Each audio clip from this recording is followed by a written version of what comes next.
उगाच कुणाच्या तरी हो मध्ये हो तुम्ही अजिबात करायचं नसतं. तुम्ही आता सगळ्यांना कळतंय, पिढी आत्ताची हुशार झाली, आत्ताची पिढी हुशार झाली, बरोबर आहे. दिवाळीमध्ये एक जाहिरात लागते माहिती तुम्हाला, उठा उठा पुढं काय. आता जर तुम्हाला विचारलं मराठीची गेल्या वर्षीची 2 नंबरची कविता कोणती सांगाल का? नाही सांगत सर. का? ते जाहिरात असं माध्यम झालंय का जे मुलं लगेच आकर्षित झाले. कदाचित यातली ही जाहिरात या मुलांनी कधी काही ऐकली असेल, पण बघितलेलं चित्ररूप या मुलांच्या लक्षामध्ये बसलं. आत्ताची पिढी वाटते. आमचे गणेशजी शिंदे नावाचे फार मोठे व्याख्याते आहेत, माझे गुरुबंधू आहेत, आणि त्यांनी त्यांच्या बिल्डिंगमधून ते बाहेर पडत होते. एक आजी त्या ठिकाणी बसली होती आणि आजीने विचारलं, अरे काय गणेश चाललंय का? म्हणलं हा. मग तुझं ते गाडी घेतली, गाडीचा धंदा कसा काय चाललाय? आता गणेशचा गाडीचा अजिबात काय धंदा नव्हता, गणेशची व्याख्यात होते. पण आजीला सांगायचं, आजी परत विचारत बसणार, म्हणजे हा चालू व्यवस्थित चालेल. दुसऱ्या दिवशी गणेशजी परत तिथून चालले होते, आजी गाडीमध्ये बसली होती, अरे गणेशजी कसं काय चाललंय तुझं? धंदा बरा चालतो, कपड्याचा धंदा कसा काय चाललाय? आता यांचा कपड्याचा काही संबंध नाही. म्हणजे हा चांगला चाललाय. आजीला काय एक्सप्लेन करण्यापेक्षा, विषय वाढवण्यापेक्षा ते पुढे निघून गेले. तिसऱ्या दिवशी पुन्हा आजी भेटल्या, म्हणजे काय गणेशजी कसं काय चाललंय? तुमचं मेडिकलचा व्यवसाय कसं काय चाललंय? म्हणजे बराच चाललंय. आजीला हा मध्ये हा केलाय. 4थ्या दिवशी काय झालं, गणेशजी जेव्हा येत होते त्यांच्याबरोबर त्यांचे 3-4 मित्र होते, आणि 3-4 मित्र येत असताना आजीने विचारलं, काय गणेश तू काल कधी हॉस्पिटल टाकलंय, कसं काय चाललंय? ते म्हणजे बरं चाललंय, चांगले पेशंट असतात. गणेशचे 4-5 मित्र म्हणले, तू कधी हॉस्पिटल टाकलं? तुम्हाला झालं काय? आजी मला दररोज एक व्यवसाय विचारते, मी दररोज एक व्यवसाय हा म्हणतोय तरी ती मला दररोज एक व्यवसाय विचारते. पुढं नाही जात. त्या आजीवर तिच्या 3-4 मैत्रिणी होत्या, ती म्हणती हे याला दररोज विचारते, हाला हा करते. मग तेव्हा गणेशजीचं असं लक्षात आलं की कुणी काही विचार मांडले तर त्याच्या हो मध्ये हो करायचं नसतं. चिकित्सक विचार तुम्हाला करायचा, चांगलं काय वाईट काय याचा विचार तुम्हाला करता आला पाहिजे, हे फार महत्वाचं आहे. अलीकडे समजा आम्ही एखादी गोष्ट सांगितली, महाराजांनी गोष्ट सांगितली, किंवा इथलं कोणी गोष्ट तुम्हाला सांगितली, चांगलं काय आणि वाईट काय हे तुम्हाला सगळ्याला कळते नाही कळत? कळते ना. म्हणजे आपल्याला आयुष्यामध्ये सारासार विचार न करता चिकित्सक पद्धतीने आपल्याला त्याचं निष्कर्षण काढता आलं पाहिजे. चांगलं काय वाईट काय, एखादी गोष्ट केल्याने त्याचे परिणाम काय होणार आहे, त्याचे चांगले परिणाम काय, त्याचे वाईट परिणाम काय, ह्या गोष्टी बाळांनो तुम्हाला कळायला पाहिजे. एक गोष्ट लक्षात ठेवा की आपल्या आयुष्यामध्ये आपल्याला जर मोठं व्हायचं असेल तर आपण जी स्वप्न पाहतोय ना, ती स्वप्न पाहून उपयोग नाही. लक्षात ठेवा, स्वप्नांसाठी आपल्याला मर कष्ट करण्याची तयारी पाहिजे. देरे हारी खटल्यावरी एखादी गोष्ट सहज तुम्हाला मिळणार आहे, गोष्ट सहज तुम्हाला मिळू शकत नाही. त्याला कष्टाची प्रामाणिक जोड आणि तुमच्याकडे नैतिकता असणं गरजेचं आहे. पंकज गावडे सरांचं साधारणपणे 2012 साली एक वाक्य माझ्या देहामध्ये बसले सर. ते वाक्य असं म्हणत होतं की जेव्हा एखादी कृती आपण करतो त्याला नीतिमूल्यांची नैतिकतेची जोड असावी पाहिजे. म्हणजे एखाद्या व्यसन करणाऱ्या माणसाने मुलांना सांगायचं नसतं की बाबा तू व्यसन करू नको. म्हणजे उदाहरणार्थ मी एखादं व्यसन करतोय आणि मी मुलांना सांगायचं की बाबा आयुष्यात मी व्यसन करू नका, व्यसनाने आयुष्य उद्ध्वस्त होतोय, हा अधिकार मला नाही. तर कुठलीही गोष्ट करताना त्याला नैतिकतेची जोड तुमच्याकडे असली पाहिजे. नैतिकतेची जोड म्हणजे काय? त्याला तुमच्याकडे सत्यता असली पाहिजे. आधी स्वतः करावं आणि मग इतरांना सांगावं. पहिली कृती आपल्यापासून झाली पाहिजे, मग इतरांना. ही जी सगळी माणसं तुम्हाला दिसतात, आता ही जी तुमच्याकडे जेवढी माणसं काही येणार आहेत, आता रमेश खरमाळे नावासारख्या नावाचा माणूस जो मिलिटरीमध्ये काम करत होता, सर कदाचित तुम्हाला एक गोष्ट त्यांची माहीत नसेल इथलं कुणाला, रमेशजी खरमाळे यांनी ठरवलं तर आठवड्याला 2.5 ते 3 लाख रुपये ते घरी आणू शकतात. महिन्याला 10 लाख रुपये कमाई असणार माणूस आहे. किती शंकर महाराज? 10 लाख रुपये महिन्याला कमाई आहे. 10 पैशाचा विचार करतोय, सोडतील 10 लाख रुपये. आज सुरुवात केली ना, या महिन्यात 10 लाख रुपये घरी येतील त्यांच्या. कसे येतील तुम्हाला माहिती का?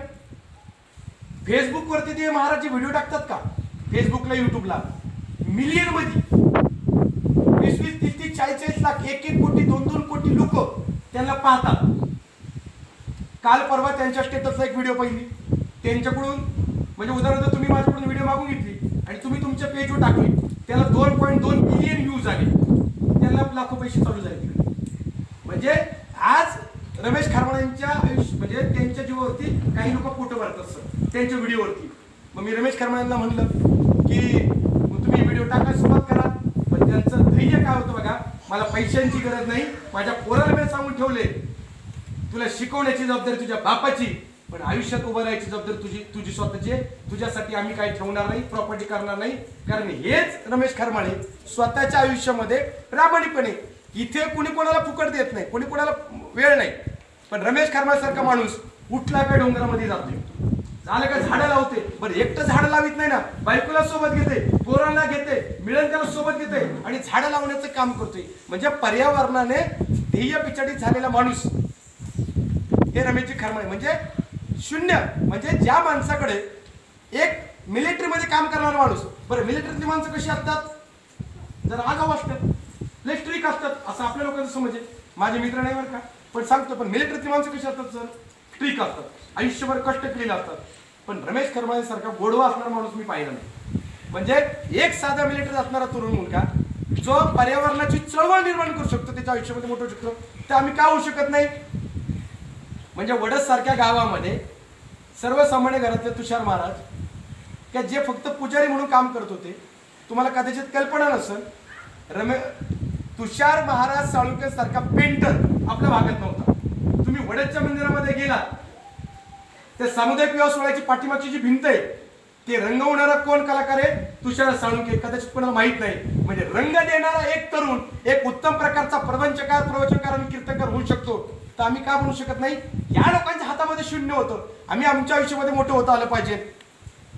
कल्याणीताई पुण्य या एक डॉक्टर आहेत. ठरवलं असतं तर डॉक्टर पुण्य आणि डॉक्टर कल्याणीताईंनी प्रचंड पैसे कमवले असते. डॉक्टरकीमध्ये प्रचंड पैसा असतो, पण पर्यावरणासाठी या पर्यटनासाठी दोघांनी पिछाडलेत. त्यांना आयुष्याचा मार्ग सापडला. त्यांनी वेद कस्तुरी सारखं कृषी पर्यटन केंद्र चालू केलं आणि परदेशातली लोक तिथे यायला लागली. म्हणजे याच्या पुढे जाऊन मी प्रामाणिकपणे सांगेन, पूर्वीच्या कालखंडात ज्या शेतामध्ये आणि ज्याच्या खालच्या भागामध्ये लोक कमाल बरोबर ना, तिथे सगळे यायला जातो दिसत, हे तितकी सत्यता आहे. तुम्हाला माहिती, तुम्ही वडोदरून आल्यानंतर चोंडीचा एरिया कसा असायचा आणि आज तिथली मामा परिस्थिती काय आहे. आज तिथे विदेशातली लोक तिथे येतात आणि एक रात्रीचे 2700 रुपये देतात, एका रात्रीचे राहायचे फक्त. म्हणजे ज्यांना आपला डॉक्टरकी व्यवसाय करता करता ज्यांना पर्यटनाचा ध्येय सापडलं आणि आयुष्यामध्ये वेगळ्या उंचीवरती गेले. आणि काल परवा शरदचंद्रजी पवार साहेबांचे शुभ हस्ते त्यांना पुणे स्टार्टअपचा पुरस्कार मिळाला. मग एक सर्वसामान्य पारुंड्यामध्ये जिथे लोक बाथरूमला जात होते तिथे त्यांनी नंदन होऊन केलं आणि पुण्यासारख्या शहरामध्ये राज्याचा स्टार्टअपचा म्हणजे नवीन उद्योग उभारणीचा पुरस्कार कोणाला मिळाला, तर ते डॉक्टर कल्याणीताई पुंडे आणि अमोल पुंडे यांना भेटला. म्हणजे ते त्यांच्या आयुष्यामध्ये उंचीवर जाऊ शकतात, तर आम्ही का जाऊ शकत नाही. म्हणजे एक डॉक्टर माणूस, डॉक्टर विलास चव्हाण सारखा माणूस उत्तम प्रकारचा प्रवचनकार आणि चांगले कीर्तनकार ते झाले. म्हणजे मला सांगायचं तात्पर्य काय, जी माणसं एका क्षेत्रामध्ये आहेत पण दुसऱ्या क्षेत्रामध्ये जाऊन ते सर्वोच्च उंची बनतात, त्यांच्यामध्ये ती ताकद आहे. तर आमच्यामध्ये काय. बरं ही उदाहरणं मी लोकांची देत नाही, ही उदाहरणं कोणाची देतोय, जी लोक तुम्हाला आता दररोज मिळणार आहे. त्याच्यानंतर संतोषजी साहणे साहेब, एक जुन्नरच्या 12 मधला एक तरुण, फॉरेनची लोक वेटिंगला असतात नमस्कार घालायला. असा देश नाही की ज्याच्यामध्ये फिरून आले नाही. कृषी क्षेत्रातलं प्रचंड नॉलेज असणारा माणूस म्हणजे जुन्नर शहरामधला एक तरुण आज परदेशातले सगळे देशामध्ये जातो आणि शेताचं मार्गदर्शन, शेतीचं मार्गदर्शन करू शकतो. तर आम्ही का करू शकत नाही. आमच्यात तेवढी ताकद नाही का. म्हणजे प्राध्यापिका मंगलताई डोंगरे ज्या जुन्नर कॉलेजला, खरं तर नारायणगाव कॉलेजला उत्तम, म्हणजे ही जी काही माणसांची मी नावं तुम्हाला सांगतोय. मग आता छायाताई तुमच्याकडे येणार आहेत.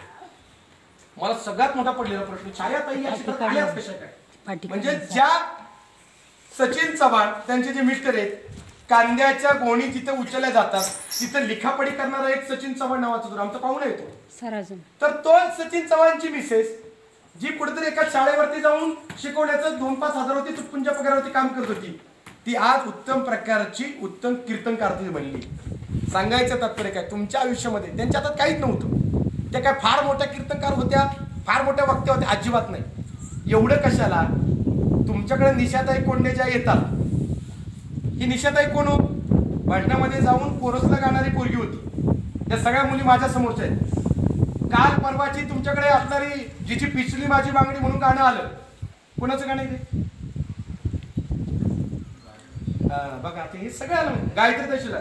सर मी जेव्हा कार्यक्रमाला जात होतो, साध्या कपड्यावरती जिची कपडे फाटली, घरची परिस्थिती चांगली होती तिची, तिच्या घर 6वी 7वीला असताना तिला शाळेतून उचलून घेऊन मी स्वतः होतो. ती सगळी लोक तिला 7वीला असताना गाडीत बसवायची, तिला घेऊन जायची. म्हणजे जिच्या घरचं बॅकग्राऊंड अजिबात काही. आजही तिचे वडील जुन्नरच्या मोरे मिसळला तिथे काम करतात, मोरे मिसळला काम करतात. पण त्यांची मुलगी एका हॉटेलमध्ये ड्रायव्हर म्हणून काम करणारा माणूस, त्यांची मुलगी आज देशात नाही परदेशात तिची गाणी वाजली जातात. आज ती गायत्री शेलार एक गाणं म्हणायचं तर आज 50,000 रुपये तिची बिदगी सर. एक सर्वसामान्य इथली धामिंकेलची मुलगी. सांगायचं तात्पर्य काय, तुमचं आयुष्य कधी बदलू शकतं. कधी 7वी पासून ती गाती, गात राहिली गात राहिली गात राहिली, पण महाराष्ट्राने तिला घेतलं ना खांद्यावरती, घेतलं ना डोक्यावरती. मग आम्ही आमच्या आयुष्यामध्ये का करू शकत नाही, ही सगळ्यात महत्वाची गोष्ट आहे. आणि तुमच्या समोर असणारे जे आई बाप तुम्हाला आई बाबा विषयावरती बोलणार आहेत. सर मला तुम्हाला विनंती आहे, आई बाबा विषयाच्या अगोदर 5 मिनिटं तुम्ही तुमची स्टोरी सांगा, म्हणजे ह्या मुलांना कळेल की पूर्वी तुमची परिस्थिती काय होती, आजची परिस्थिती काय. ही जी सगळी माणसं आयुष्यात, म्हणून मी तुम्हाला यशोमामांचं उदाहरण सांगितले, ही जी माणसं आयुष्याची मोठी झाल्यात ही उगाच मोठी झाली नाही, लक्षात ठेवा. यांनी यांच्या आयुष्यामध्ये प्रामाणिकपणे प्रचंड कष्ट घेतले, लक्षात ठेवा. हे कष्ट घेण्याची ताकद तुमच्यामध्ये जर असेल, पण तुम्ही जर म्हणलात काही नाही आमच्या आयुष्यात येईल, आमच्या आयुष्यात सगळं बनल. धीरूभाई अंबानीची, अनिल अंबानीची मुलं लय पैशावाली म्हणून काम करत नाही, 18-18 तास काम करतात, लक्षात ठेवा. ही 18-18 तास काम करतात. जी माणसं मोठी होतात, स्टीव्ह जॉब नाव ऐकलं तुम्ही, स्टीव्ह जॉब्स, बरं नसं ऐकलं तुम्ही, चला बरं ॲपलचा मोबाईल माहिती तुम्हाला, हा माहिती ॲपल, जगातला सगळ्यात ब्रँडेड मोबाईल कोणता, ॲपल. ॲपल कंपनीचा मालक स्टीव्ह जॉब्स एका कंपनीमध्ये कामाला होता आणि काम करत असताना कंपनीच्या लोकांनी हुसकून दिलं आणि हुसकून दिलेल्या पोरांनी ॲपल सारखी कंपनी स्थापन केली आणि जगात सगळ्यात मोठा मोबाईल, सगळ्यात महागडा मोबाईल आणि सगळ्यात स्टँडर्ड ब्रँडेड मोबाईल ॲपल, त्यांनी ॲपल कंपनी चालू केली. म्हणजे ही सगळी जी उदाहरणं मी तुम्हाला आज सांगितलं ना, एक गोष्ट लक्षात ठेवा, ही उदाहरणं, या माणसाकडे असणारी ताकद, ही माणसं जी त्यांच्या आयुष्यामध्ये मोठी झाली ती काय अशी सहजासहजी मोठी झाल्यात का. मग मला तुम्ही सांगा, तुमच्या आयुष्यामध्ये तुम्ही जी स्वप्न पाहिलं, तुम्ही मोठे होणार की नाही, तुम्ही तिकडे बघू नका. तुम्ही माझ्या ऐकायला आलात का त्यांचं ऐकायला आलात, त्यांना कोणाला बघायला आले तुम्ही, इथे आपण मागं पडतो, लक्षात ठेवा. झालं काय सर आपल्या आयुष्यात सगळ्यांचं, तुम्हाला सांगू का, शेंगा आपण खातो, शेंगा खात असताना समोर शेंगा, भाजलेल्या शेंगांचा ढिगारा आहे आणि त्या शेंगा पुढून आपण खातोय, त्यातला एक दाना मामा टरफल्यामध्ये पडल्यानंतर आपण काय करतोय, शेंगांचा ढीग आपल्या समोर आहे, तरी एका दाण्यासाठी आपण काय करतो, ती टरफल आपण साथ पडायला लागतो. आपले इथंच गणित आयुष्याचं चुकतं. आपल्या समोर सगळी सुख, आपल्या समोर सगळं आपल्या समोर आहे, पण क्षुल्लक कारणांसाठी आपण डायव्हर्ट होतो आणि म्हणून आपण मागं पडतो, लक्षात ठेवा. तुम्ही ज्या मातीमध्ये आता इथे शिकताय, जिथे तुमच्या बालसंस्कार आता शिबिर चालू आहे, इथे हेच लक्षात ठेवा, ही ती वेळ आहे, इथं तुमच्या आयुष्याला टर्निंग पॉईंट भेटणार, इथं तुमच्या आयुष्याचं टर्निंग बदलणार, लक्षात ठेवा. म्हणजे मुलाला क्रिकेटची आवड आहे सर, बापाने जमीन विकली आणि घरापाठीमध्ये राऊंड तयार केलं. बघा काय सांगतो मी, मुलाला वय वर्ष किती सर सांगतो मी, 8वीला पोरगा आहे, कितवीला, 8वीला पोरगा आहे. मुलाला क्रिकेटची आवड आहे, बापाने जमीन विकली, ग्राउंड तयार केलं आणि 8वीच्या पोराला या देशामध्ये आता जी IPL चालू आहे त्याच्यामध्ये 13 वर्षाचं पोरग, आता त्याच्या 13 वर्षाचं कोणी हात वर करेल, हा 13 वर्षाचा पोरग आहे. आता हा महेंद्रसिंग धोनी बरोबर क्रिकेट खेळल का, सांगा मला, विराट कोहली बरोबर क्रिकेट खेळल का, दादा तुम्ही आले खेळ का क्रिकेट. तो 8वीच्या मुलाला, ज्याचं नाव वैभव सूर्यवंशी, 8वीला असताना 8 7 14 13च वय त्याचं, आता 13 वयामध्ये 1,30,00,000 रुपयाची बोटी त्याच्यावरती लागली आणि 8वीला असणारा पोरगा IPL मध्ये उतरवला गेला. पहिल्या मॅच मध्ये 20 बॉल मध्ये 34 धावा केल्या आणि IPL मध्ये शार्दुल ठाकूर हा इंडियन बॉलर आहे आणि आपल्या क्रिकेट टीम खेळतो. त्या शार्दुल ठाकूरच्या बॉलिंग वरती पहिल्या बॉलवर 6 मारणारा IPL मध्ये हा कोण आहे, वैभव सूर्यवंशी. म्हणजे एक 13 वर्षाचा पोरग हा 35 वर्ष, ज्यांनी क्रिकेटची 20-20 वर्ष घालवलेत, त्यांचा बाप होऊ शकतो. तर तुम्ही तुमच्या आयुष्यामध्ये तुमच्या क्षेत्रात बाप का होऊ शकत नाही. मी जी आज काही तुम्हाला उदाहरणं सांगितली, ही सगळी उदाहरणं लक्षात ठेवा. ही काय फार मोठी माणसं अजिबात नव्हती, यांच्याही परिस्थिती सर्वसामान्यच होत्या. फक्त मला काहीतरी करायचंय, जगा वेगळं करायचंय, मला उंचीवरती जायचंय. स्वप्न जर तुमच्याकडे असेल तर एक गोष्ट लक्षात ठेवा, उंची गाठायची असेल तर आपल्याकडे ध्येय असणं गरजेचं आहे. आकाशात उडणाऱ्या पतंगासारख्या जर जोपर्यंत पतंग उडवणाऱ्याच्या हातामध्ये पतंगाचा दोर आहे तोपर्यंत पतंगाला दिशा असती. एकदा पतंगाचा दोर कापला गेला तर पतंगाला कुठली दिशा नसती, त्या आकाशामध्ये सैरवेर धावत असतं. आमच्या आयुष्याचा जर दोर तुटला ही तीच वेळ आहे की जोर मजबूत करण्याची वेळ आहे, आणि आमच्या आयुष्याचा जर दोर तुटला तर आमचं आयुष्य इकडून तिकडे हेलकावे खात राहतील. आम्ही आमच्या आयुष्यात पुढे जाऊ शकत नाही, ही गोष्ट लक्षामध्ये ठेवा. आम्हाला वेगळं काय करायचं असेल, आम्हाला वेगळं काय करायची गोष्ट सांगतोय की इतरांपेक्षा आम्हाला वेगळं काय करायचं असेल तर आम्हाला आमची उंची गाठता आली पाहिजे.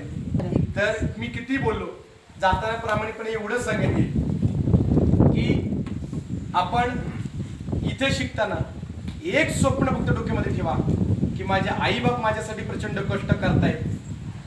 त्यांची स्वप्न नाही तुम्हाला तुमच्या स्वप्नाकरता जगता आलं तरी चालेल, पण आई बापाच्या स्वप्नाकरता जगता आलं पाहिजे. 1 मेला रिझल्ट लागेल, चौकामध्ये 4 बाप उभे आणि 3 बाप सांगतात माझ्या पोराला 90% पडले, माझ्या पोराला 85%, माझ्या पोराला 80% पडले, आणि एका पोराचा बाप सांगतो माझ्या पोराला 35% पडले, 40% पडले. बापाची मान खाली जाते. मला वाटतं तो चौथा बाप आपला बाप नसला म्हणजे चांगलं होईल. कारण एक गोष्ट लक्षात ठेवा, इतरांमध्ये समाजामध्ये आपल्या बापाची मान आणि आपल्या आईची मान खाली जाईल असं अजिबात गोष्ट तुम्ही कुठली गोष्ट करू नका. हे जे संस्कार तुमच्यावरती होत आहेत, कारण आता संस्कारांची खरं गरज आहे सर. कारण लोक म्हणायचे आम्ही आमच्या आई वडील म्हणजे प्रत्येकाचे आई वडील आम्ही आमच्या मुलांवरती संस्कार करतो, पण काळ बदललाय. आता मुलांवर खरी संस्कारची गरज आहे. आणि शोकांतिका आहे आपल्या समाजामध्ये की आई वडील आता सगळं सुरुवातीला मोबाईल हातामध्ये आमच्याकडे असतो. मोबाईल पासून लांब थांबा. बिरुदेव डोणेकडे काही मोबाईल नव्हता, लक्षात ठेवा. एक धनगराचं पोरग UPSC मध्ये IPS झाले, हे स्वप्न नाही, ही सत्यता आहे. आणि अख्ख्या जगाने त्याला आता डोक्यावरती घेतले. म्हणून जाताना एवढं सांगतो की तुम्ही तुमच्या आयुष्यामध्ये मंजिले मिले ना मिले तो मुकद्दर की बातें, हम कोशिश भी ना करे गलत बातें, जिंदगी जखमों से भरी यारो, वक्त को मरहम बनाना सीख लो. वेळ महत्वाची असते. एकदा तोंडातून गेलेला शब्द आणि धनुष्यातून गेलेला बाण हा पुन्हा कधीच दिवस येत नाही. आमच्या आयुष्यामधून एकदा वेळ जर निघून गेली, आम्ही पुन्हा कधीच आमची उंची गाठू शकत नाही. एक हिंदीमध्ये कहावत आहे, सिर्फ हंगामा खड़ा करना ये मेरा मकसद नहीं है, मेरी कोशिश है ये सूरत बदलनी चाहिए. तेरे सीने में ना सही तो मेरे सीने में, मेरे सीने में ना सही तो तेरे सीने में, ये आग कहीं ना कहीं तो लगनी चाहिए. तुमच्या डोक्यामध्ये ती आग लागली पाहिजे की मला माझ्या आयुष्यामध्ये काहीतरी वेगळं करायचं झालं तर आयुष्यामध्ये उंचीवरती जाईल. मी नेहमी सांगायचो, माझ्या मुलाला मी सांगितलं तुला चोर व्हायचं, मला बाबा चोरी नाही करायची तुम्ही शिकवले, पण मला झालं आयुष्यात तुझं कधी तुझ्या मनात आलं चोरी करायची तर आयुष्यात अशी चोरी करणार तुझ्या पुढच्या 7 पिढ्या बसून खाल्या पाहिजे. म्हणजे सांगायचं तात्पर्य काय, मी माझ्या मुलाला सांगितलं तू चोर बन. याचा अर्थ काय होता, तुम्ही जे काही कराल ना, पखवाजवादाला घेतलात ना, महाराष्ट्रातला सगळ्यात मोठाचा मृदुंगमणी तुम्ही झाला पाहिजे. तुम्ही गायक म्हणून शिकायला लागलात ना, महाराष्ट्रातला ख्यातनाम गायक म्हणून तुमची उंची दिसली पाहिजे. तुम्ही कीर्तनकार म्हणून कीर्तन करायला लागलात ना, महाराष्ट्रातला सगळ्यात उंचीचा कीर्तनकार हे तुम्ही झाला पाहिजे. लक्षात ठेवा, आजकाल मार्केटिंगचं जग आले. लक्षात ठेवा, मी बऱ्याच ठिकाणी फिरतोय, मुलांमध्ये प्रचंड स्किल आहे, तुमच्यामध्ये प्रचंड ताकद आहे, फक्त ते स्किल तुमच्यातून बाहेर काढा. झालं काय, तुमच्या घरामध्ये शेवटचं 1 मिनिटाचं उदाहरण सांगतो आणि रजा घेतो. घरामध्ये फुलदाणी किंवा तुमचं कपाट आहे फार आणि त्याच्यावर धूळ बसली, त्या फुलदाणी 1 लाख रुपयाची फुलदाणी आणि त्याच्यावर धूळ बसली, फार मळ साचला, तुम्ही ती फेकून देता का? काय करता? साफसफाई केल्यानंतर पुन्हा काय होते? पुन्हा चकाकी येते ना. तसं आपलं आयुष्य लक्षात ठेवा, आपलं मन आहे, आपलं प्रचंड नॉलेज आहे, पण नैराश्य, कंटाळा, अभ्यास करायचा नाही, अवैत्र इकडे तिकडे लक्ष, याच्यामुळे आपल्या सगळं मळप तो साधलाय. तो तुम्ही जर हळूवार बाजूला केला तर तुमच्यामधलं प्रचंड जे पोटेन्शियल आहे ना, तुमच्या जी ताकद आहे ना, ती ताकद बाहेर येईल. आणि ती ताकद बाहेर काढण्याचं काम वैकुंठवासी गुरुवारी कोंडाजी वडेरे आश्रमामध्ये या संस्थेमध्ये केलं जातंय.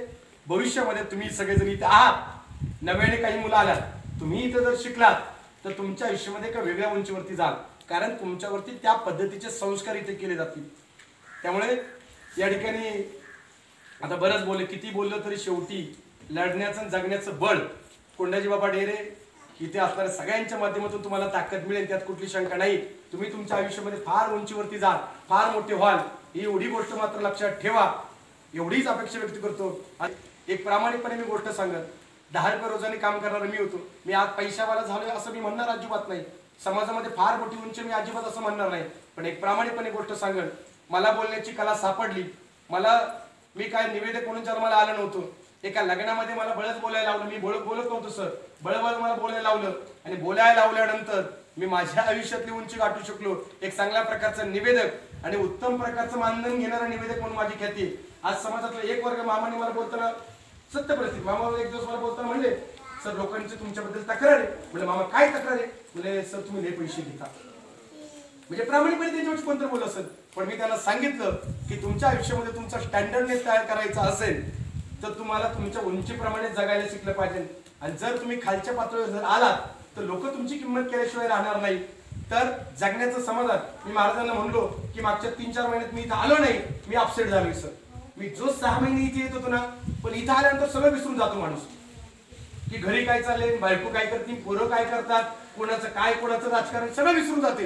इथं आल्यानंतर एक जगण्याचं समाधान मिळतं. मी महाराजांना 4 वेळा बोलून दाखवलं की परमकुटी आल्यानंतर पैसे महत्वाचे नाही, तर इथे किती मानधन मिळते सर हे महत्वाचं नाही. कारण इकडे तिकडे एका कार्यक्रमाचं मानधन तो इकडे महिन्याला मिळणार, पण माझ्या दृष्टीने पैसेच महत्वाचे नाही. पण ह्या पोरांमध्ये आल्यानंतर जे समाधान मिळतं ना, किंवा इथं आल्यानंतर ती बाबांची काय ताकद मला माहित नाही, पण वातावरण, ताई असतील, महाराज असतील, म्हणजे सगळ्यांच्या पद्धतीने वातावरण इतकं प्रचंड खतरनाक वातावरण इथं, ते जगण्याचं समाधान इथे मिळतं. तुम्ही तुमच्या आयुष्यामध्ये फार मोठी व्हा. जगामध्ये खूप वाद आहे, शेवटी प्रेमाचा धन्यवाद देतो आणि विचारपीठाची रजा घेतो.